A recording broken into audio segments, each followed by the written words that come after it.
Hello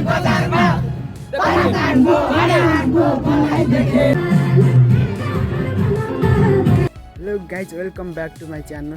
आज पनि म एउटा भ्लग लिएर आइसकेको छु। आज चाहिँ सरस्वती पूजा जुन आफ्नो स्कुलमा पूजा मनाउनलाई घरमा पूजासुजा गरेर अब स्कुलमा पूजा गर्नलाई जाँदैछु। कस्तो भयो तपाईँहरूको पूजा कमेन्ट गरिदिनु होला। मेरो चाहिँ अब यस्तै हो। त्यही हो, यहाँबाट चाहिँ दिदी पनि जानुहुन्छ, त्यही भएर साथी पठाएको आउनुहुन्छ। मलाई पर्खिनु भएको, अहिले आउनु भएन, मनी दिदीलाई पनि पर्खिरहेको छु, आउँदै हुनुहुन्छ। दिदी र म जाने हो यहाँबाट चाहिँ पूजा मनाउनु। दिदी चाहिँ आइसक्नु भएको थियो, तर के भइदियो भने मैले जुत्ता लाएर आएको, दिदीले जुत्ता नलाउनु भयो, फेरि फर्केर जुत्ता लाउनु जानुभयो।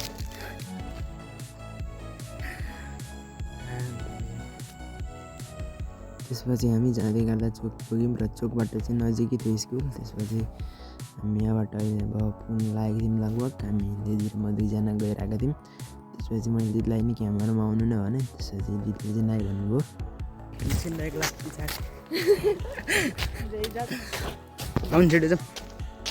त्यसपछि हामी दुईजना सँगै गयौँ र बाटोमा यसो हेरेको मान्छे कोही पनि थिएनन्। लाग्थ्यो ढिलो भयो होला जस्तो लागिरहेको थियो, तर खासमा ढिलो चाहिँ भएको होइन रहेछ। खासै विद्यार्थी चाहिँ हिँडेको थिएनन्। हामी नि बिस्तारै जाँदै थियौँ, अन्त चाँडै नै थियो, तर पर्खिँदा ढिलो भयो, के भयो कुरै मिलेन। त्यसपछि हामी दुवैजना स्कुल पुग्यौँ र हेऱ्यौँ, खासै मान्छे चाहिँ आएको थिएनन्। यता पूजा आज उद्घाटन सुरु थियो। यहाँ मन्दिर सरस्वतीको मन्दिर आज उद्घाटन गर्ने भन्ने कुरो थियो। त्यो चाहिँ उद्घाटन हुँदै रहेछ। यहाँनिर सरले चाहिँ पण्डित बाजेलाई बोलाएर त्यो पूजा गर्दै हुनुहुँदो रहेछ। मैले नि एकछिन त्यहाँ बसेर हेर्दिएँ। पण्डित बाजेले चाहिँ फोनबाट हेर्दै मन्त्र पढ्दै हुनुहुँदो रहेछ। यस्तो प्रकारको पढ्नु भएको थियो। आभूषणं समर्पयामि सरस्वती नमः। त्यसपछि आइसकेपछि 30 मिनट जति बसिसकेपछि चाहिँ यहाँनिर अब सरस्वतीको वन्दना गाउनु भन्नुभयो। त्यसपछि वन्दना गाउनलाई लाइनमा जुत्ता खोलेर यस्तो ठुलोमा राख्नुभयो सरले हामीलाई। हामी पनि लाइनमा बस्दियौँ, तर लाइन बस्दा यार 2 घन्टा होइन, त्यस्तै 1.5 घन्टा होइन 1 घन्टा जति बसेपछि हाम्रो पालो होला जस्तो कुरो भएर हामी अगाडि बढ्दैको नभए लाइन बस्दा पुरै दिक्क भइसकेको थियो। हामी सबजना छेउछेउको लाइनको चाहिँ गइरहेको थियो, हामी बिचको चाहिँ यहाँबाट जानै पाएन। अगाडि बच्चाहरू बसिरहेछ कि, त्यही भएर बच्चाहरूभित्र छिर्न सक्दैन, ठुल्ठुलो सब छिर्छन्। अब ठुल्ठुलो छिरेपछि बच्चाहरूलाई जानै नदिँदो रहेछन् कि, त्यहाँनिर पिराहरू रहेछन्। त्यही भएर हामी चाहिँ अलिक ढिलै हुने भयो। साथीले त भन्दै थियो कि अगाडि गएर बढाउँ, हामी आफै गएर मिलाउँ भन्दै थियो। अब हामी लाइन नमिल्छौँ, अहिले रिसाउँछन् भनेर मैले मेरो जुत्तीले पछाडि राखिदिएको। मैले सबजना जुत्ता सब खोल्न लाएर यस्तो भुइँमा मजा लाएर हिँड्नु परिरहेको छ। मन्दिरमा फुलपाती बोकिसकेपछि चाहिँ जुत्ता चप्पल नलाउनु भन्दो रहन् होला। त्यही भएर हामी जुत्ता चप्पल खोलेरै आइदिएको अगाडि गइदिउँ न त भनेर। भिडमा बस्दा पुरै झ्याउ लागिसकेको थियो। मन्दिरमा चढाउने अगरबत्ती भन्दै बास्ना आउँदो रहेछ भन्दै सुँगिरहनु भएको थियो। अनि मैले चाहिँ नसुँगिन, भगवान्लाई चढाउने कुरा जुठा गर्नु हुँदैन भन्दै। त्यसपछि थुप्रो बेर बस्दा सबजना झ्याउ लागेर कोही भुइँमा बस्नु थालेँ। म यसरी टक्क भएर अरूको लाइनहरू हेऱ्यो, म चाहिँ भुइँमा बस्नु थालेँ। त्यसपछि खुट्टा गलिसकेको थियो, थुप्रो बेर लाइनमा बसेको पालै आउँदैन, सबजना बोर भइसकेको थियो। दिदी पनि छटपटाउँदै हुनुहुन्छ कहिले जाऊँ भनेर। पछाडितिर दोस्तहरू पनि टन्नै छन्। छेउछेउको लाइन कति अगाडि बढिसक्यो, हाम्रो लाइन त गएकै छैन यार। दोस्तहरू पनि अगाडि जाऊँ भन्दैछ, तिनीहरू पनि लाइन मिच्न त हुँदैन। त्यही भएर हामी बिस्तारै अगाडि सार्दै थियौँ। त्यही हो, सरस्वती पूजामा पनि अब यस्तो आफ्नै भगवान् पुज्न पनि पुरा मरिहत्तै गर्नु परिरहेको। आफ्नै भगवान् पुज्दा पनि लाइनमा हेर यसरी बस्नु परेको छ। गाह्रो छ। बल्ल हाम्रो पालो आयो, अलिकति अगाडि सर्यौँ हामी। त्यसपछि यताउता हेरेको, सबजना मान्छे त्यत्तिकै प्याक थिए। त्यसपछि हामीले अलिअलि अगाडि सर्दै गयौँ र पालै आएन। हामी त ठेल्दै अगाडि मात्रै गएको हो, हाम्रो लाइनबाट एकजना पनि गएको छैन।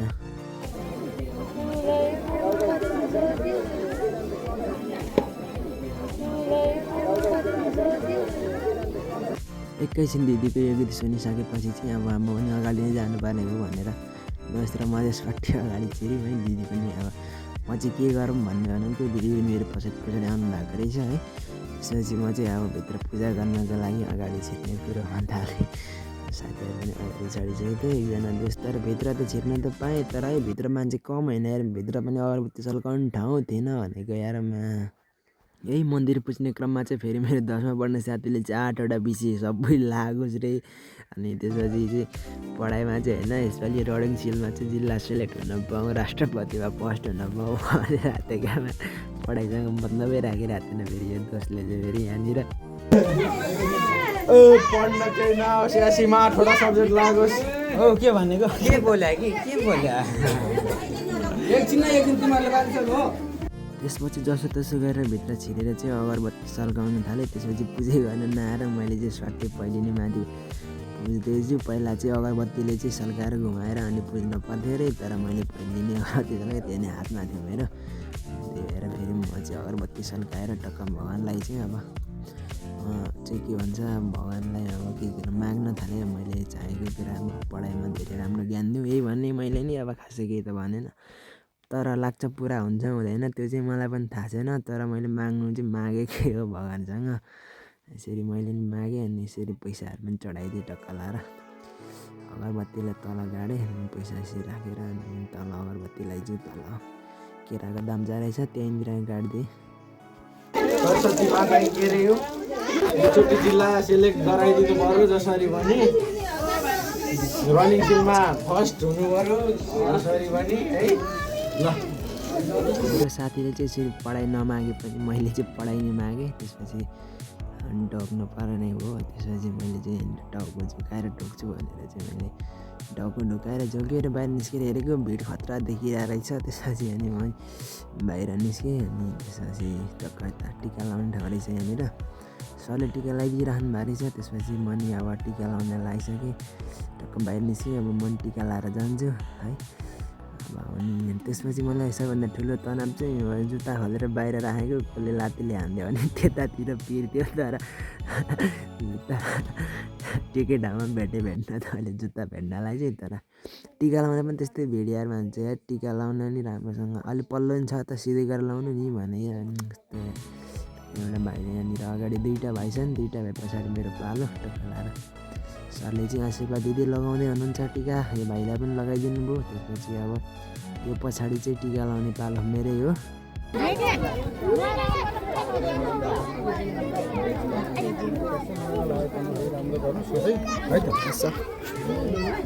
यसरी चाहिँ सरले मलाई आशीर्वाद सँगसँगै टिका लगाइदिइसकेपछि म अप्पङ्ग खानालाई यता पञ्चामृतहरू खाना लगाएँ।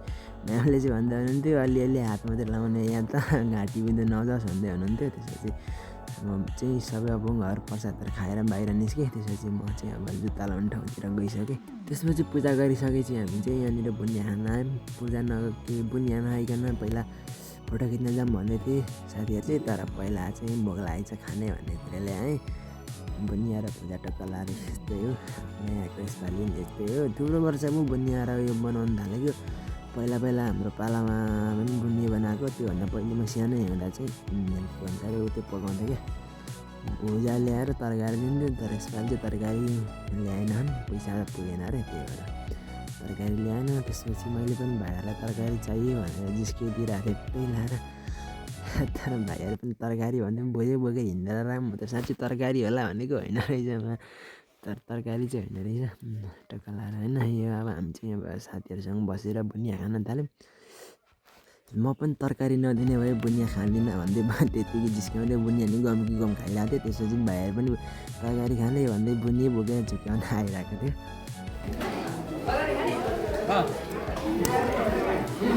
तँलाई बटार छ भाइ, 2चोटि आलुको दाल नै लिएर जा। ए बुनिया सक्यो, तरकारी हो। त्यसपछि चाहिँ म बुनियालाई गम कि गम पारेर खान थालेँ। सबैजना सबैलाई आओस् पढ्ने ज्ञान, नजाओस् कसैको पनि मोबाइलमा ध्यान। खाएर बुनिया र भुजा सबैलाई ह्याप्पी सरस्वती पूजा भन्दै म पनि गम कि गम लाएर बुनिया र भुजा खान थालेँ। मेरो साथीहरू पनि सबैजना वरिपरि बसेर खाँदै थिएँ। त्यसपछि म पनि खान थालेँ टक्क लाएर। त्यसपछि खाजासाजा खाइसकेपछि फोटोसोटो खिच्यौँ र त्यसपछि अब चाहिँ प्रोग्राम गर्नुपर्छ भनेर सरले भन्नुभयो। हामी प्रोग्राम गर्न आयौँ। र प्रोग्राम गर्दाखेरि एकजना बहिनी चाहिँ यहाँनिर आफ्नै कल्चरको ड्रेस लगाएर नाचिरहेको रहेछन्। उसको डान्स पनि मलाई एकदम मन पऱ्यो है, गीत पनि ठिकै थियो, उसको यतिको डान्स पनि राम्रै हो। अहिले चाहिँ मान्छेहरू खाजा खानु गएको थियो, त्यही भएर यति हेर्ने मान्छे खासै थिएन, भर सुरु हो नि त, त्यही भएर अहिले चाहिँ खासै मान्छे थिएन। त्यसपछि अब एकछिन पछाडि सबैजना आउनेछन् भनेर मैले आउनु होला भनेर माइकमा अनाउन्स चाहिँ गरिदिएको थिएँ। अब आउनु चाहिँ आउनुहुन्छ सबैजना। आजको सञ्चालक पनि म नै बस्नुपर्ने हो यहाँनिर, पछाडि लास्टमा चाहिँ दोस्तहरूले नि साथ दिए, तर अहिले चाहिँ म आफै हो यहाँनिर, त्यो सञ्चालक पनि मै बन्नुपर्ने भयो। र अब खाजासाजा खाइसकेपछि हामी यहाँनिर डान्स गर्ने ठाउँतिर सबैजनालाई र अरूलाई पनि आउनु भनेर आवारा गऱ्यौँ। एकचोटि बहिनीको डान्सलाई पनि हेरौँ, मूल्याङ्कन गरौँ कतिको राम्रो छ है।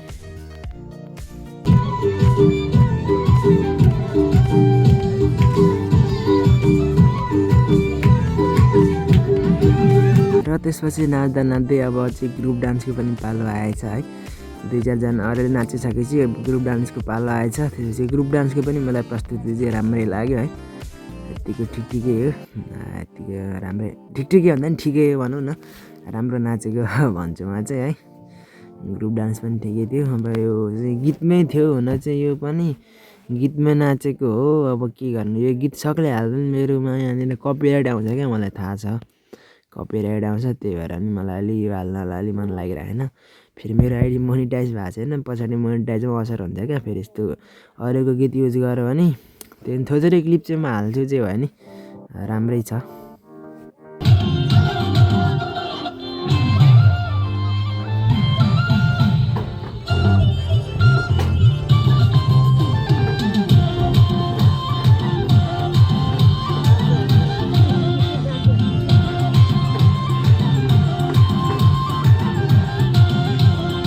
त्यसपछि म तल्लो साइडमा गएर चाहिँ म भिडियो गर्न थालेँ।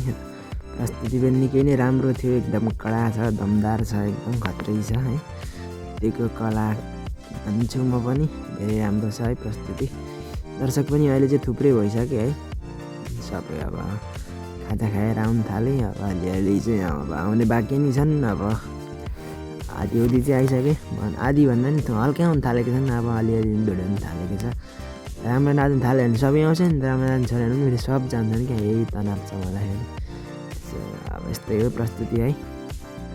त्यसपछि चाहिँ हाम्रो 2जना भाइहरूले एकदम खतरा प्रस्तुति देखाइदिएर पुरा मुर्गा डान्स रे के डान्स हो, यो डगी डान्स मुर्गा डान्स भन्दो रहेछ नि है। भाइले चाहिँ पुरा मुर्गा डान्स दिइरहेको छ 2जना भाइहरू मिलेर। केटी तपाईँहरू पनि हेर्नु होला है, एकदम खतरा। म क्लिप गीतकै क्लिप हालिदिन्छु, खतरा छ भाइहरूको प्रस्तुति। भाइहरूको पनि मुर्गा डान्स एकदम मलाई मन पर्यो।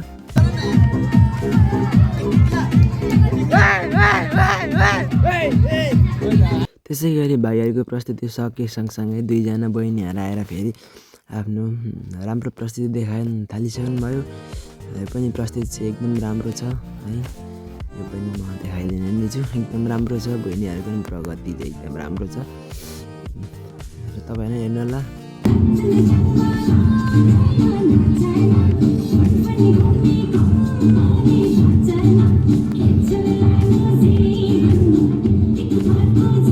त्यसपछि त ल न अति नै भयो, यति सानो नानीले पनि आएर यति राम्रो नाच्दिएर भनेको यार, यति राम्रो, यति सानो बच्चाले यस्तो नाचिदिन्छ यार। अनि हामीलाई यति नाच्न हुँदैन, यति बच्चाहरू आएर यस्तो खतरा नाचिदिन्छ नि यार। यो बहिनी पनि एकदम खतरा रहेछ है।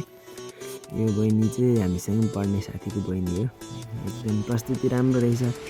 दिदीले ननाचे पनि दिदीको साटो बहिनी नाचिदिँदो रहेछन्, क्युट।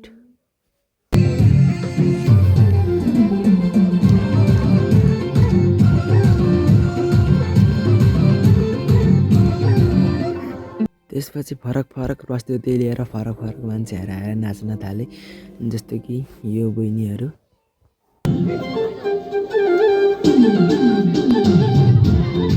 त्यसपछि यो भान्जीको पालो आएछ, अनि भान्जीले नाच्ने बेला चाहिँ यता केटाहरू पनि पुरा चसिरहेको थियो हाम्रो साथीहरू है। यताको डान्स हेर्नुभन्दा यता केटाहरूको हेर्न मजा आइरहेको थियो, पुरा होटिङ सहितकै केटाहरू फेरि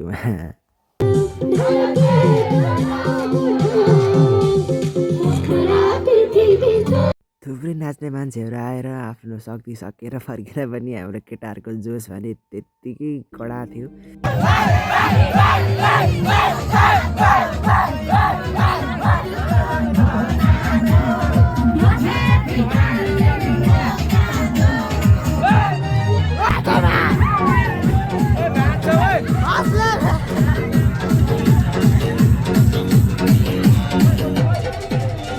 केटाहरूको जोस त हो, केटाहरूले पुरा स्टेज चाहिँ भाँच्ने चालले उफ्रिदिएर आएको यार। ज्योति मगरलाई जिताइदिए जस्तो लागिरह्यो यार केटाहरूले यार। स्टेज भाँचिन्छ बिस्तारै नाच भनेर सम्झाएर फेरि नाच्न पठायौँ हामीले गीत बजाइदिएर टक्क लगाएर सब नाच्न थाल्यो। यता केटीहरूको पनि उस्तै जोस छ फेरि भोलि आफ्नो आफ्नो छ यार म्याच चोइस। आफ्नो आफ्नो ग्रुप बनेर नाचिरह मेरो सबजना।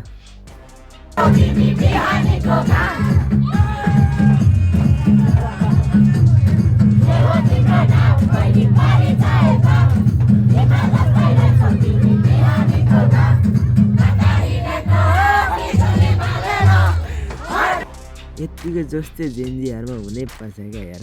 आखिरी केटो नाच्दा नाच्दै उसलाई जोस आएर पुरा भेस्टै फुगालेर नाच्नु थालिसक्यो। यत्तिको जोस चाहिँ हुनुपर्छ केटाको यार। मोबाइल छ जोस। ल दर्शक पनि आजको हाम्रो मेरो यो ब्लग चाहिँ कस्तो लाग्यो त्यस्तै कमेन्ट प्रतिक्रिया दिनु होला। लाइक कमेन्ट सेयर पनि गरिदिनु होला। एउटा क्लिप चाहिँ सर्ट बनाउने क्रममा छोड्यो, त्यो क्लिपलाई छोडेर अब यति भिडियो एडिट गर्न चाहेँ किनकि मसँग धेरै टाइम छैन, टाइम बढी भइसक्यो भिडियोको। त्यसैले यति नै अब यो भिडियोलाई यति एडिट गर्न चाहेँ। अन्तिमसम्म हेरिदिनु भएकोमा सबैजनालाई धेरै धेरै धन्यवाद दिन चाहन्छु।